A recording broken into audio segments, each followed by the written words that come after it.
Hello again and welcome back to our course on Project 2019 Advanced. In this section we're going to look at outline codes.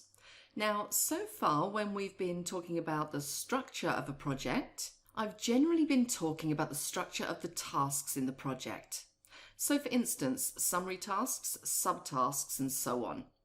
And we've looked at outline numbering and WBS codes that reflect and identify that structure and the elements of the structure.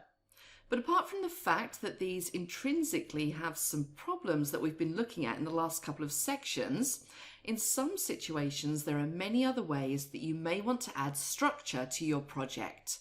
Now in this section we're going to look at an alternative way of setting up structure for a project, and we're also going to be looking at a different sort of structure. Now in order to do this, I'm going to go back to the Northern Farm Foods website project. It's a very simple project with a few resources. And instead of showing you an alternative way of setting up the structure that you can see there in the table on the left, what I'm going to do is to reflect the requirements of an accountant. And what the accountant wants to do is to be able to identify cost centers and cost center structures for these resources. And we need to set up a structure which reflects how we charge for the use of these resources. So in this case, we're not looking at a task structure, we're going to look at a resource structure instead.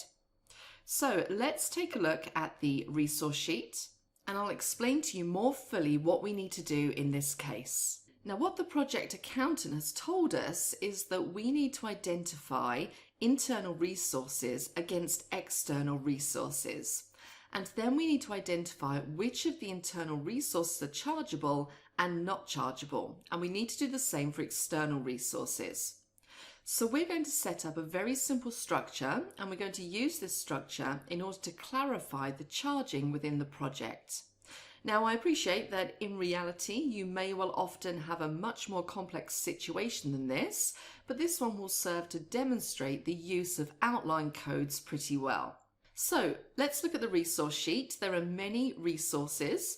So in the case of Northern Foods, the first resource is the client. And let's look at the sort of things that they're doing on the project. So I'm going to click on resource usage. And I can see that Northern Farm Foods are assisting with the requirements definition, of course. And we would expect that as the client. They are contributing on the analysis and design, and they're also doing some testing. Now, as the client, we don't have to pay them for what they're doing. Their contribution is overall part of the commercial arrangement we have with the client.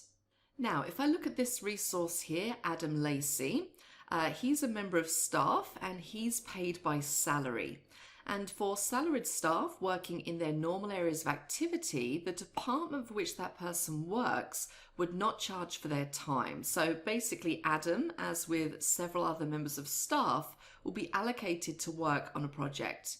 And although we'd obviously need to keep track of his work, know what his work commitments were and so on, his time isn't actually charged to the project. Let's move to the next one. So Jane Hill, she's working on analysis and design in exactly the same situation. However, Christian Waters is a member of staff who works for a quality team, and he's actually helping to write some test scripts. And within our quality team, the time that they work on a project is chargeable. So although Christian Waters is an internal resource, his time is chargeable. Now that gives you some idea of the sort of situation we're dealing with, and I'll go through all of these when we come to allocate the outline codes. But first of all, we need to set up the outline code structure. So on this occasion, we're going to be setting up a custom field for a resource. So we're going to go up to the project tab and down to custom fields. And resource is going to be our option. And then from the drop down, we're going to select outline code. Now we're going to choose outline code 1, and I'm going to rename it. And the new name is going to be charge code, and click on OK. And you can see now that resource outline code 1 is now called charge code. Now notice that in this case, most of the options in the custom fields dialog are grayed out. The most notable exception is the one we're going to use, which is the lookup option. Now you cannot use a formula from an outline code, but you can use a lookup. So we're going to click on lookup, and that allows us to specify the values that are available for the new custom field charge code. Now first of all, we have the option of adding a code mask. And in the case of these charge codes, it's a very simple code mask. So we start with code mask, and we're going to say edit mask. And there are two levels to the charge code. The first level comprises 3 characters, and then we have a dot separator. And then the second level, so we'll select characters again, also uses characters that comprise of 3 characters with a dot separator. So once we've done that, we can click on OK. So there we have our mask in place, and you can see it's just 3 asterisks dot 3 asterisks as defined in our mask. So let's put in the first value, and this is going to be int, and that's for internal resource. The next level we have, I'm going to say CHG, and that's our abbreviation for chargeable. And then the next level we have NCG, and that's our abbreviation for non-chargeable.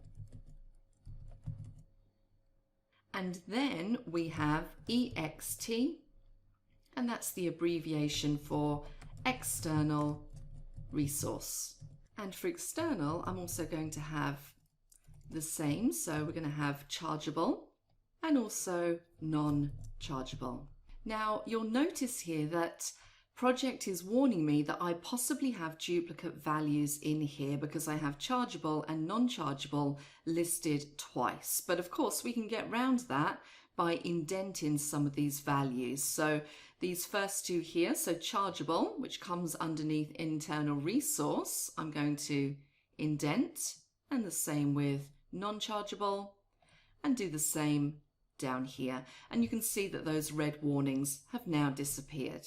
So now we've done that, let's explore some of these options underneath the lookup table. So our first option, display indenting in a lookup table. We currently have that ticked for yes, which is fine.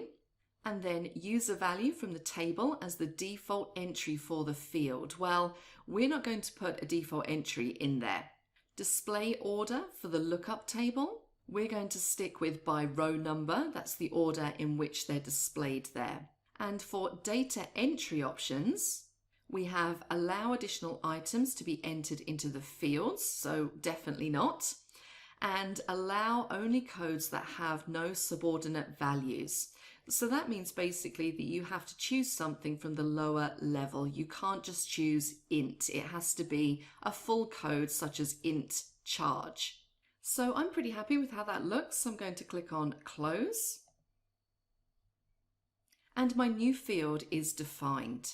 So I'm going to click on OK. And what I'm going to do here is I'm going to insert that column. So I'm going to right click and select insert column. And I'm going to scroll through the list looking for my outline level. So there we go, charge code.